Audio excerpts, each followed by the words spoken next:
when it comes to AI, heck, when it comes to technologies, this gal has been in the World Wide Web and 15 technologies over the last 30 years. In fact, my whole motto is invent, reinvent, and most important, repeat. Invent, reinvent, repeat.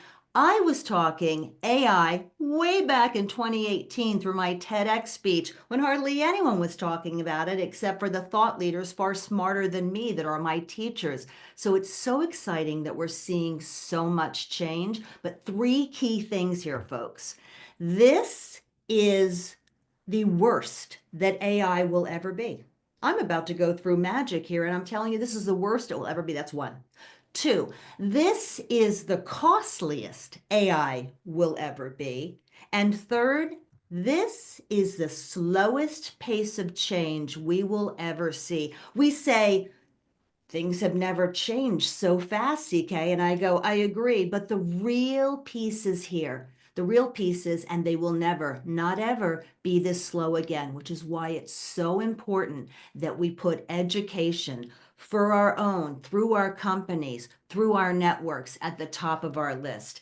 And most importantly, if we're looking at 100 years worth of change over the next 10, 15, 20 years, we need a way to bring some clarity to the complexity. So I have three goals today as I walk you through 10 AI shifts. One, I want to simplify it for you.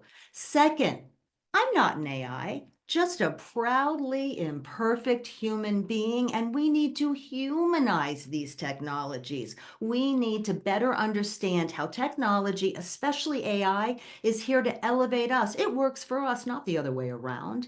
And it's to improve the quality of our lives, our work, and our play. We need to humanize and better understand these technologies. And darn it, we need a better way to organize and manage the madness. So I have three goals. I want to simplify, humanize, and organize across 10 key shifts. And that means presenting them in a better order for you, giving you examples that are both consumer and business, and talking about them the way that computers don't talk, not in code, not in algorithms, not in math, in plain English. I've got a lot of technologies to get through, so I'm going to start with number one. The big shift of number one, personal. AI, that's all about you. AI, we are personalizing to what we need, when and where we need it. And darn it, these devices, all this computing, all this data that we've been giving, all of this technology for all of these decades needs to serve us. Here, it's AI is continuing to center upon, while updating upon our individual preferences, habits, behaviors, and needs. And it can't stand still in time because we change, our needs change. I really want to give you the micro and the macro of how important it is that AI and all technologies, I say IT infotech has now become IT intelligent tech, is personalized to us. Whether it's as trivial and basic as retail products that are personalized to us, here are some recommendations, or when we go on to Netflix and we have personalized recommendations across our TV, our documentaries, our crime docs, whatnot, to being able to personalize these AI systems with our brand voice like we do in, say, HubSpot or Jasper. We really want to not just have the data available and have these capabilities, but have them more personalized. Those to me are more micro examples.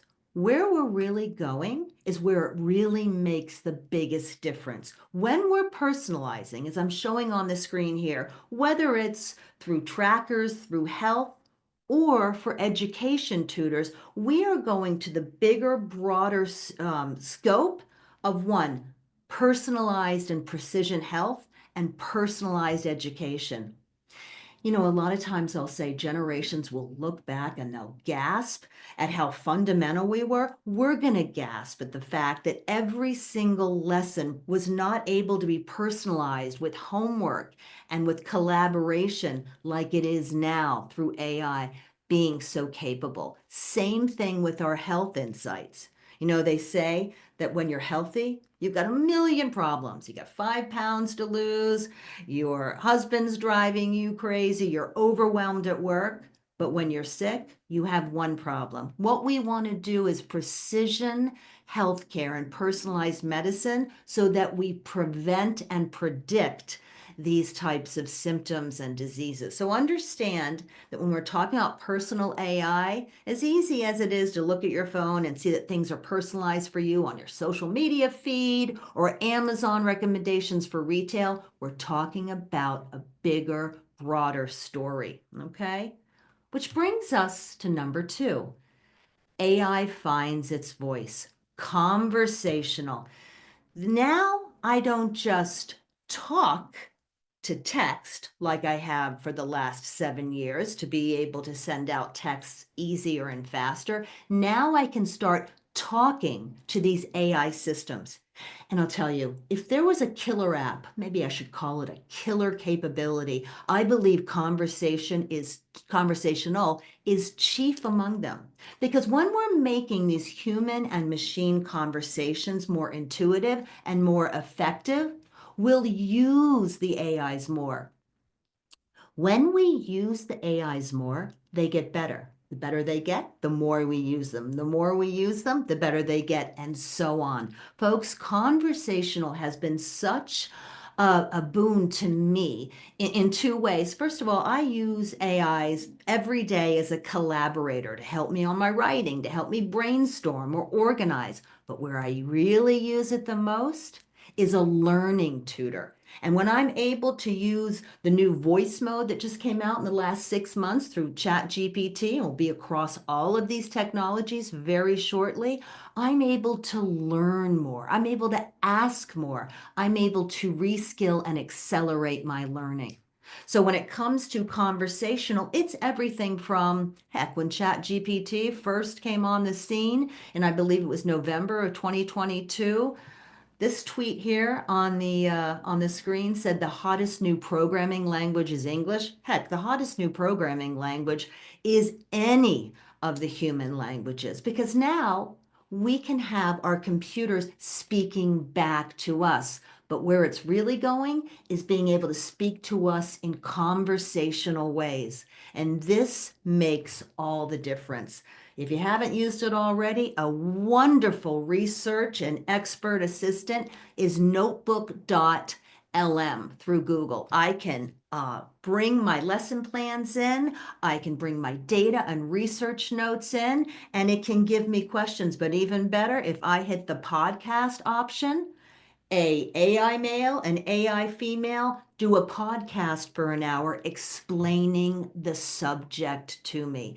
AI is giving voice to our data, and it's enabling us to learn more effectively. So you'll see more of these. One thing I'm really excited about is Perplexity, another LLM, large language model like ChatGPT, that has just acquired Carbon. Carbon makes it easier for AIs to connect to our own data. You ever wish you could go through all your emails to find something? You ever wish you could go through all your research notes? This is where this capability comes in. You know, I want to say this. I want to say we are done the era of search. Thank goodness. We are in the era of find and explore. 30 years in this business, folks. And I remember when Google first came on the scene, and I was so excited with, I'm going to call it the OG Google, okay? OG Google came on the scene with search results. I didn't have to leave my place. I could go through them, but now even that's too much friction. I want to find, I want to learn more. If there's anything we want more of in our personal lives and our work, is more time to do more of the work that matters. So it is the era of find, no longer of search, less friction. And these types of acquisition, like Perplexity has done with Carbon, will make it so we don't just type in our queries to our own data. We ask the question. We are literally going to be talking to our own data, and our data is going to be talking back to us. Can we ever believe, can we even realize in this moment how staggering it is that we finally have a much more human web. So conversation for me and conversational is a killer app and a killer capability, which brings me to development 3, customizable. I call it your AI, your way. It's not just that we have AIs and have these amazing possibilities and progress and tools and technologies, is that we are able to tailor them to our needs and our organizational needs. So it's not just personal AI, it's AIs that we can personally tailor, and we are able to customize them in incredible ways already. Let me give you 6. First, we can configure what I call proprietary LLMs. That is a closed system like a ChatGPT, Perplexity, or Claude, right? And we can configure them if we need them to prioritize answers a certain way, or more importantly, we need to bring our data in. This is usually with enterprises and the like. But we also have open source LLMs that we can customize at the actual source, the source code. Whether here on the screen, I'm showing you Meta's Llama, and I'm showing you DeepSeek version 3, which is a real big rage right now because of the way that it's enabling us to get answers even faster. So there are 2 ways there that we can configure and we can customize LLMs. But we can do even more than that. Heck, when we're using our content styles without even uploading any data, because I use several LLMs, I'm always experimenting, right? I can decide on my custom way of my content. Do I want it crafted whimsical? Do I want it more formal? Do I want more concise answers? Or when I'm going over to Instagram and I want to change the background, or when I'm going over to TikTok and I want to look a few years younger and a lot more made up, why doesn't Zoom have filters already? Anyhow, the point here is that we can edit the content too. And ever more exciting is that we can create things like custom GPTs. If we want help with a singular task or a singular customer service or data point, we can create those. And now we're going to be able to develop autonomous AI agents. I'm not going to go into this yet because it gets at its own point in a few slides. The point here is it's not just personal AI, it's not just conversational, the shift, it's customizable and tailored. And that makes a huge difference because we all have different needs at home and at work and everywhere in between. So it's not just that we are customizing the data ourselves and customizing the AI tools. We need them to adapt on their own because we need AIs that meet the moment. We need AIs that dynamically adjust and adapt to varied and vast context and conditions.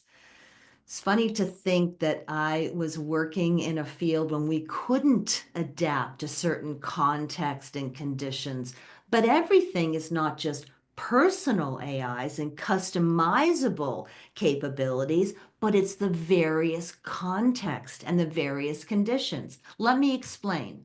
So these AIs are adapting and adjusting across varied context. What does context include? It can include different situations and conditions, different locations and environments. Heck, I don't have the same needs. I don't listen to the same playlist that I do at work that I do at home.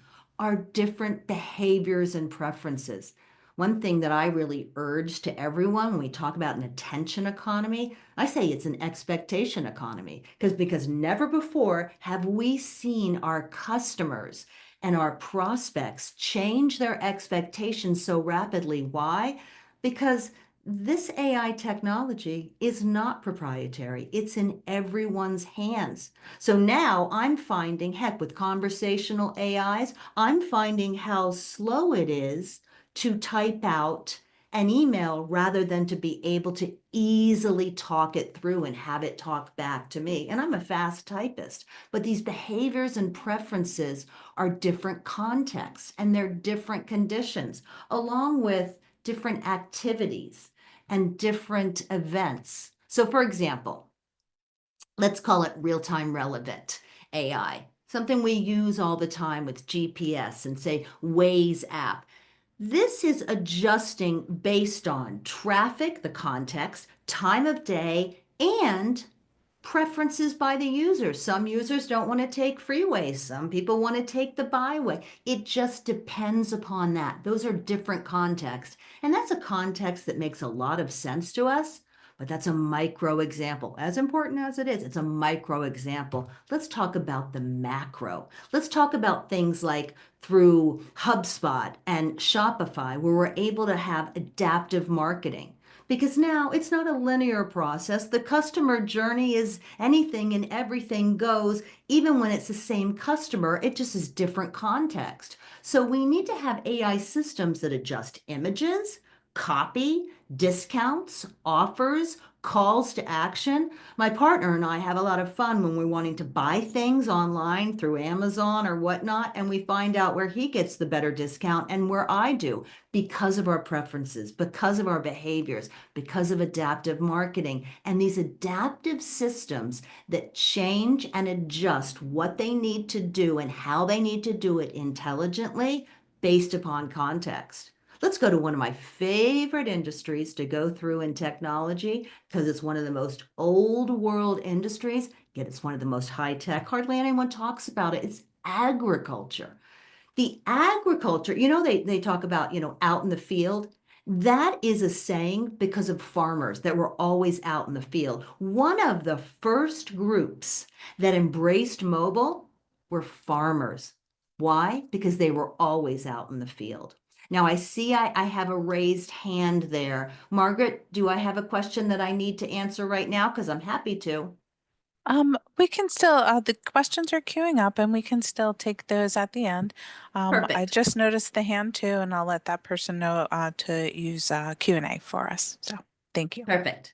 And I want to say again to people who might have come in a few minutes after the hour, just in case we don't get to all answers, fret not, because Margaret and I are going to have a session on our own early week to address all the questions. And so I don't have to breeze through them and I don't overlook any. And we're going to do a video on that everyone's going to get.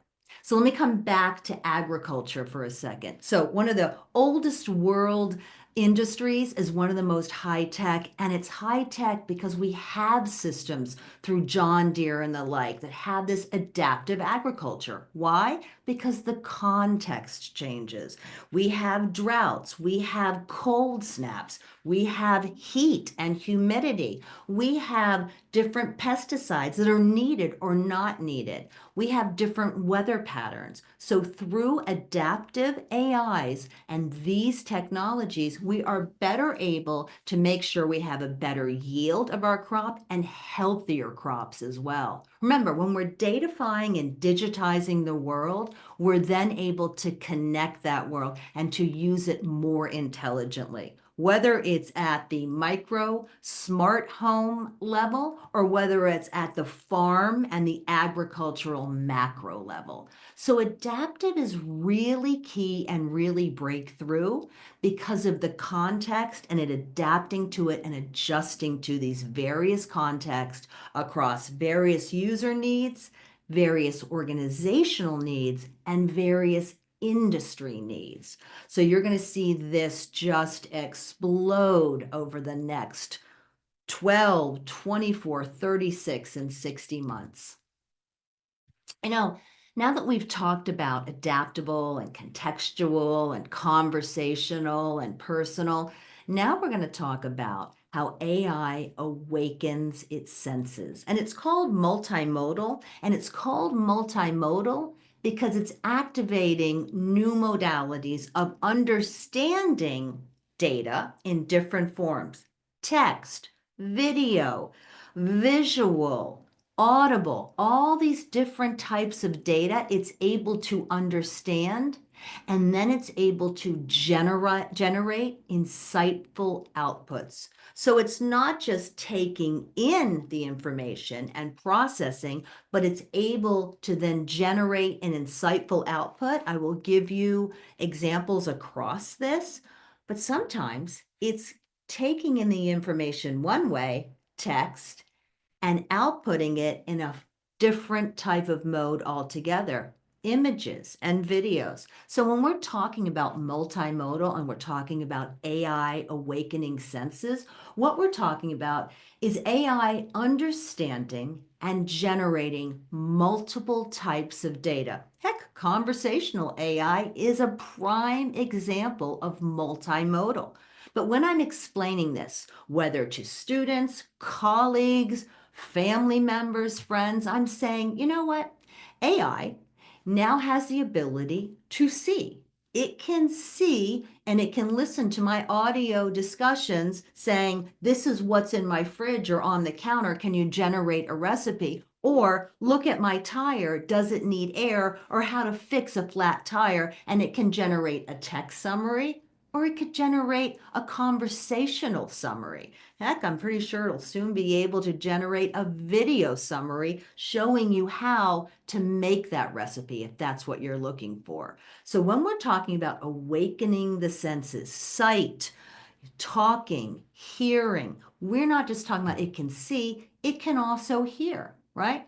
Zoom, our Zoom companions can listen to what's going on right now and then provide you detailed notes. Sure, you're going to have to craft it. You'll need to edit it. We need to edit everything, but it's generating a text summary from an audio conversation. So it's truly multimodal, and probably some of the biggest and most awesome and exciting of the examples is now through ChatGPT, through Sora, or through what Google just announced. I believe you call it VO, not Veo, but you can type in and get an image back, or even better, a video back. So we can take information from one sense and create it in another sense, going from text to visual, to video, even to audio. Heck, what I was talking about before through Notebook LLM, it's taking text and then producing a podcast for you to learn from.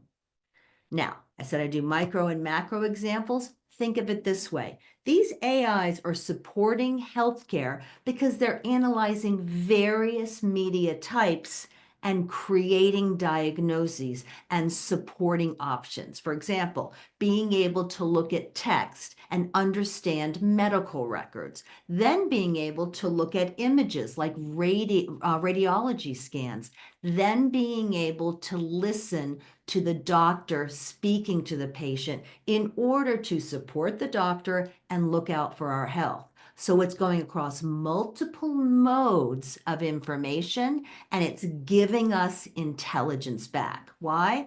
Because AI is here to elevate us in our work and improve the quality of our health, the quality of our life, and the quality of our play. So multimodality and AI growing senses and awakening senses is a truly exciting time because, again, these technologies are becoming more human. So we'll use them more and they will become far more useful. Which brings us to number 6. AI is getting hecka intellectual. AI is starting to think really big. Now, AI has been smart before, but now it's advancing. I want you to understand systems that we're used to, like Anthropic Claude or ChatGPT or Perplexity or Gemini. That is all predictive. They are predicting what answer we need, what direction we need. But AI now has reasoning or enhanced reasoning, or they even call it reason-based models. There's multiple ways to say it. But what it means is that AI is advancing from predicting to reasoning in order to solve complex problems. For example, my needing another take on my bio or a speech description, as complex as it may seem to me in the moment, it's not a complex problem. But when we're talking about bigger problems to solve, being able to better understand with medical diagnoses, heck, legal research, tomes of research and case law we need to go through, financial planning, not just looking at the portfolio of a company, but market trends and dynamically adapting, looking at, predictive flows and implications and all of those trends. These are much more complex. Being able to better support our frontline responders that are taking care of these fires right now, being able to have better ways to manage and mitigate and adapt to climate change. Folks, we are in a time when we have big technologies, and thank goodness, because we have big, big problems we need to solve. So sometimes we need to use these models that I've just brought on the screen, whether it's OpenAI's models, whether it's Sonnet through Claude, or whether it's the new Gemini Flash that Google just announced in December, but we're able to use these on a personal level or on an enterprise level to attack, combat, and think through and reason through these bigger problems. I got to tell you, these are going to be a scientist best friend. And for pharmaceutical, when we haven't been able to go after certain, discovery and drug discovery because it's a smaller market population, there's only so much money. Now we're going to be able to get to those answers, and we're going to be able to invest in far more and far wider drug discovery. And I would be remiss if I didn't talk about quantum, which will be its own webinar for sure in the near future, but I need for us to understand there are already companies that are creating and working with quantum technologies, which is a whole different type of technology, but it is still under the heading accelerated computing. AI is accelerated computing. And when we talk about systems that think big, Google's new quantum chip just in December solved in 5 minutes, right? What takes the best supercomputers 10 septillion years to solve. 10 septillion years to solve is such a big number that it's hard to resonate. Understand that's longer than the history of the Earth.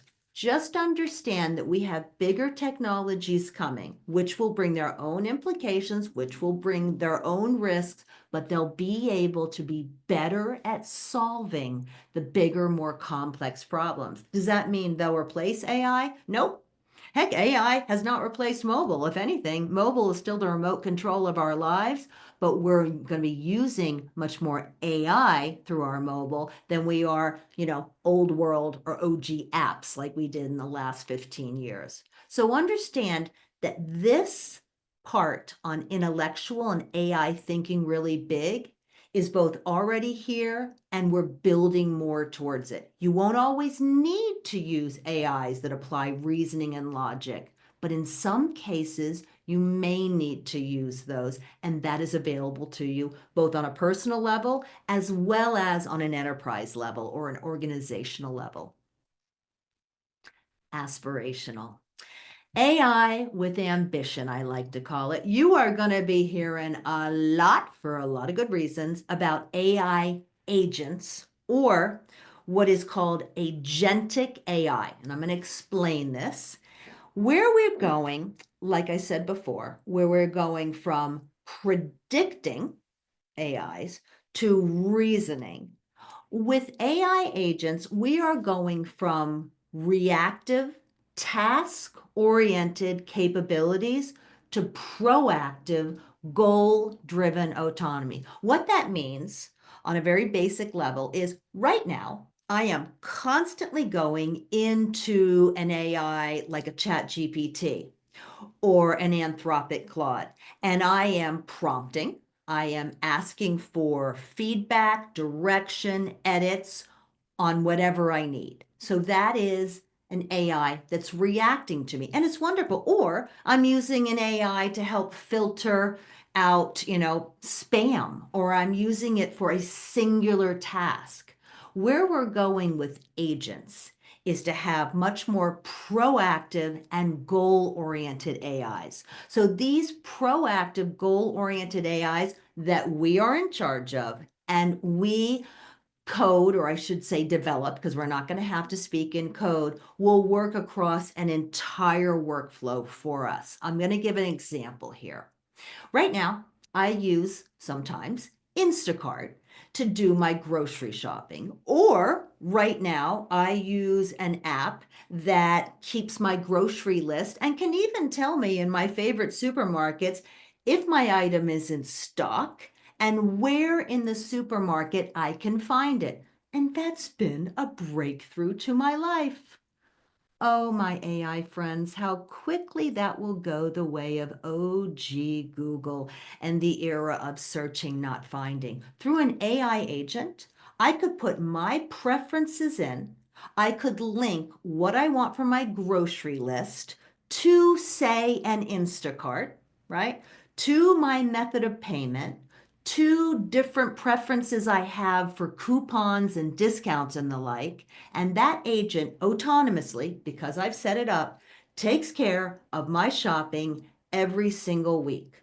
What we're going to find is we are so lucky to have this explosion of technologies and tools, but that we will have recent examples to draw upon where we use our mobile so much, looking down, so much input for very little output. That's about to constantly and explosively change for us. So AI is getting ambition because it's becoming more aspirational. Heck, Salesforce came out, cutest name, Agentforce, where these agents didn't just do one task, but could help across customer service tasks and full workflows. Heck, don't just make me go and analyze my data, find the insights, and I'll use some Google Docs to help me create a report. Do the entire workflow for me, have it created every day if I want it, every week, every month. I can spend more of my time going through the results to know what I should be doing next and what I shouldn't be doing next. I understand well that people are going to say, what the heck are humans good for, CK? With all of these AIs doing all this amazing work autonomously, what will we be good for? This is my favorite part of this age being any of these technologies I've done over the last 30 years. Heck, in my TED Talk on AI, it was called Why Automation, AI, and Robotics Are a Human Revolution. It's because it's really easy for us to look back and say what technology will replace. It's devilishly difficult to zoom forward at what it will create. And I can tell you what it's going to create. It's going to show us so much of what humans should have never done in the first place or shouldn't be doing now because we have much more human time to spend on the ideas, not as much the execution. Heck, for marketers, that is amazing. We can spend much more time on that. The democratization of tools. Hollywood is about to see a lot of innovation from the small guys and gals because they're going to be able to use these technologies to create more things. So understand in the AI age, when we're learning about all these bots and all these tools and technologies, the biggest thing we'll learn is about ourselves.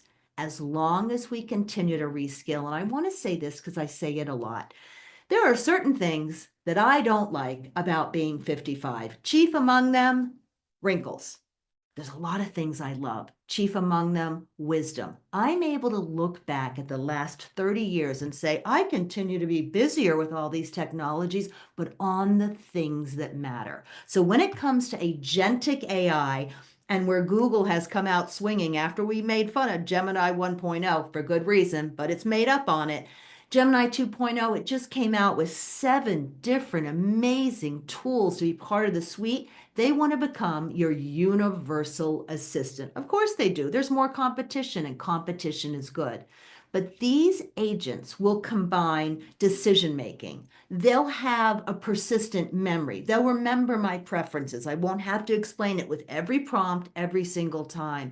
They'll apply reasoning when it's important. They'll understand how to navigate these contexts.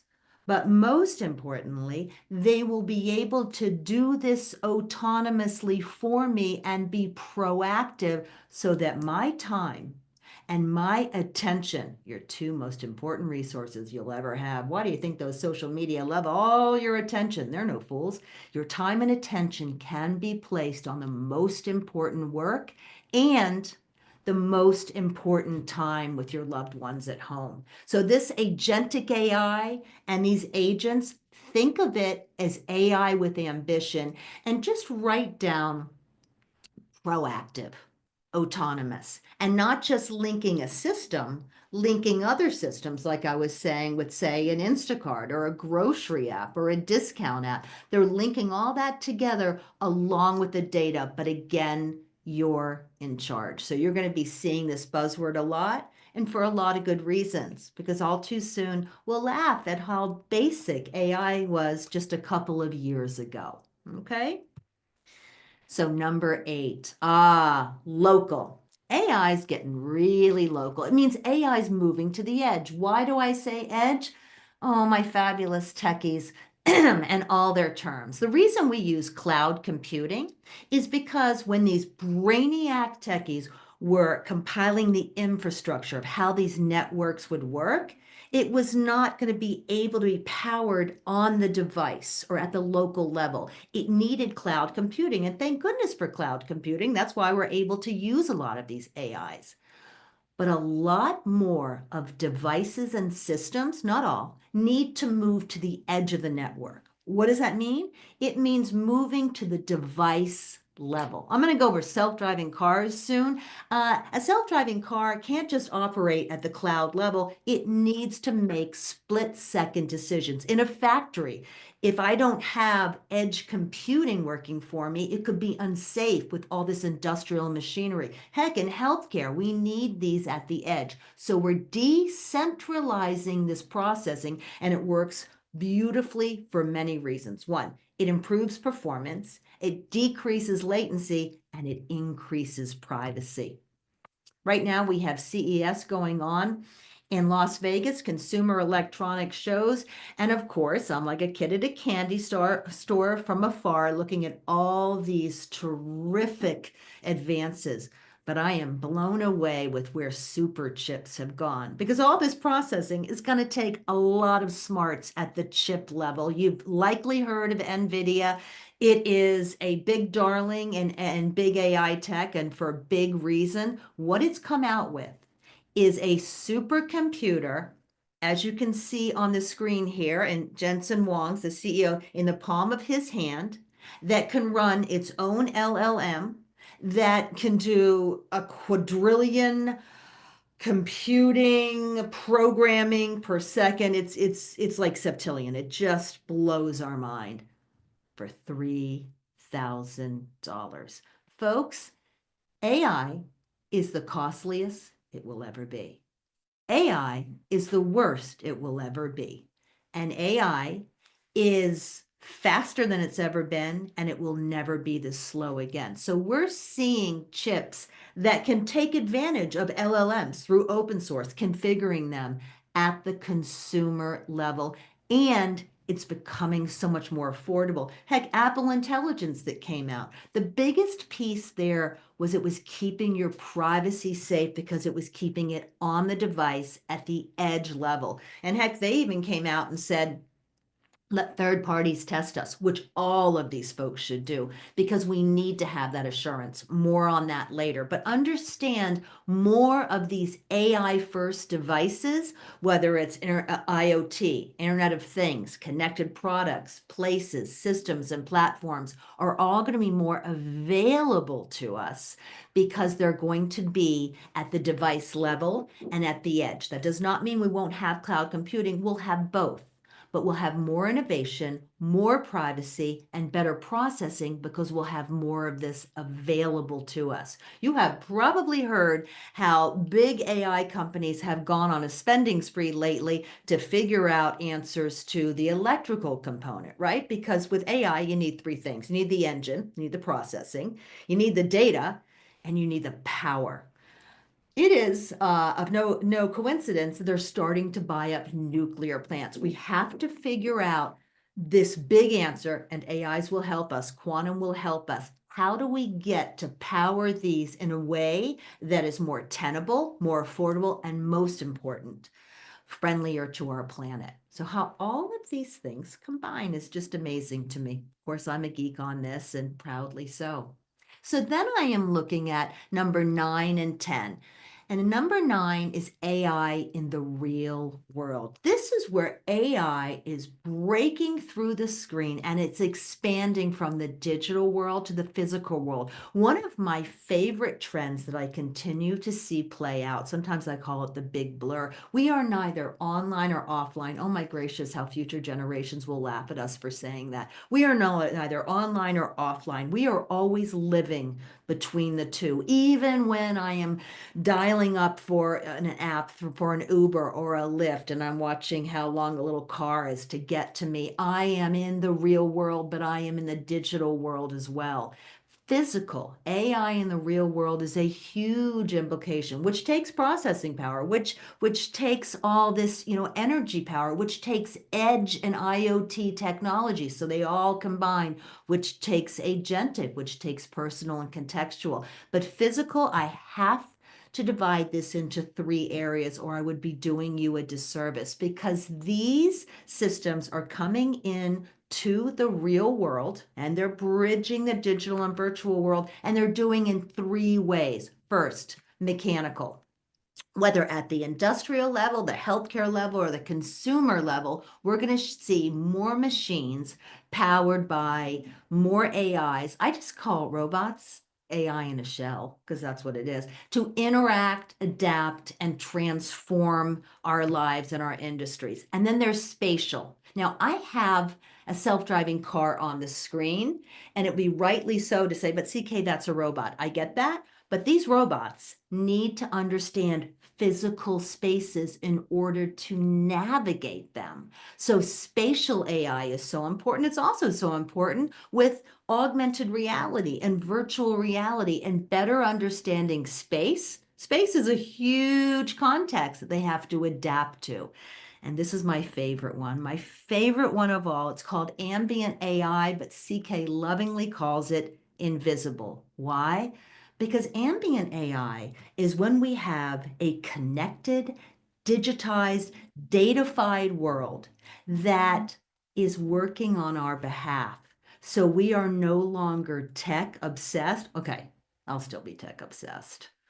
Guilty as charged. But we will no longer have to think as much about these systems, because the best way that AI can serve us is by thinking and working for us. If I have AI sensors in my headphones and they see a store I like to go to, or there's a sale that can let me know at that time, if they can understand context, if I'm in a busier area and it lowers the volume, little micro examples to huge example like smart cities.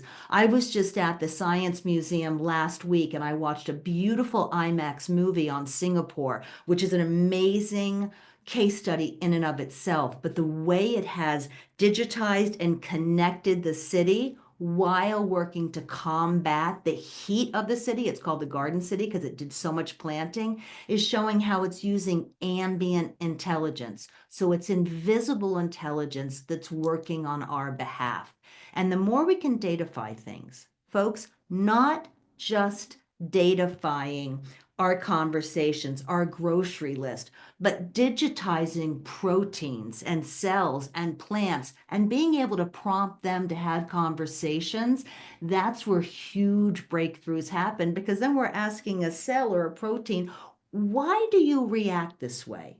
What is making you happy, and why are you reacting in this way to cause a disease? Speaking to plants, all of these different languages that will require a truly connected world, but connected systems. So it's not just a connected car that gets you to where you want to go. It's a connected car that's connected to the traffic lights, that's connected to first responder, that's connected to other cars. So that's when I talk about ambient AI, and I call it invisible because I find that's more humanized and organized.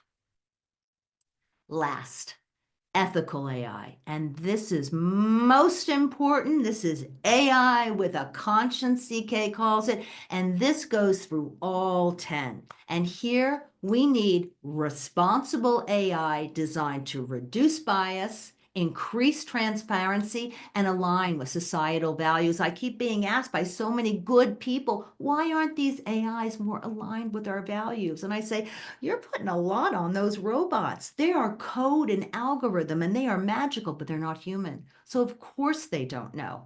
We need a balance, and we could find one. We need a balance of regulation that doesn't hamper innovation. And I'm going to leave you with 3 key areas we need to look at. There's a much bigger field in ethical AI, but I want to make this more manageable. I'm going to look at fairness. Fairness. We talk about AI bias. I hate that term. I say nope, and they go, why? It is an important problem. And I say, it is not the computers, the robots, and the algorithms' fault that we have bias. That's humanity. These AIs are having a mirror for us to look at how we've had wrongful language, wrongful hiring practices, which means we have an opportunity to fix these systems. So AI bias in AI, I'm okay with, but AI bias, if we're going to have accountability, we need to stop blaming the bots and we need to put the accountability on us. Thank you for my TED Talk and my soapbox there.